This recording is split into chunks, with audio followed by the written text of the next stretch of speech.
अस्सलाम वालेकुम दोस्तों, जीअं त असां हिन वक़्तु तालुक़ सजावट ज़ोन जे भरिसां मौजूदु आहियूं पीर हयात शाह हज़ूरी में। हींअर ईद जो माहौल आहे ऐं बि बाबा जी क़ब्रिस्तान तां वापसि जीअं थियुसि त हिते पुरसुकून माहौल हिकु जुड़ियलु हुयो ऐं असां बि ॾिठोसीं त तमामु जेको आहे सो उस जी ॿार तपश हुई इलाही, उन मुताबिक़ असां बि हिते वेही रहियासीं ऐं तमामु सुठा पीर हयात शाह जा नज़ारा आहिनि। हर मार्च जेको आहे सूमर ते हिते तमामु सुठा प्रोग्राम थींदा आहिनि ऐं ज़ाइरीन वॾी तादाद में पहुचंदा आहिनि।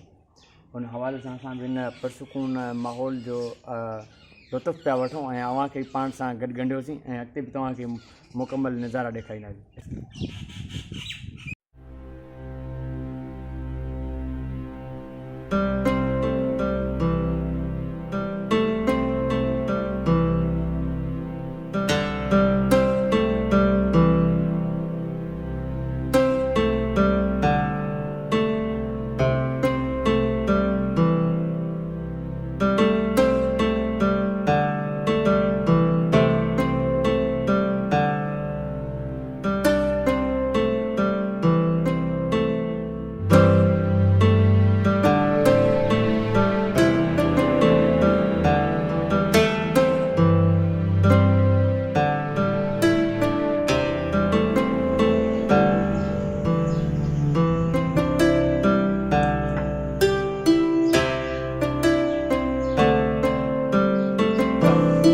साइड से भी तकरीबन तमाम सुठे जो आहे सो हुन खां पुराणे सिस्टम का ठहियलु आहे ऐं हीअ वण हिन जे हेठां वेही करे माण्हू पुरसुकून माहौल ॿाहिरि त इलाही उस आहे, उन हवाले सां असां हिते वेही रहियासीं।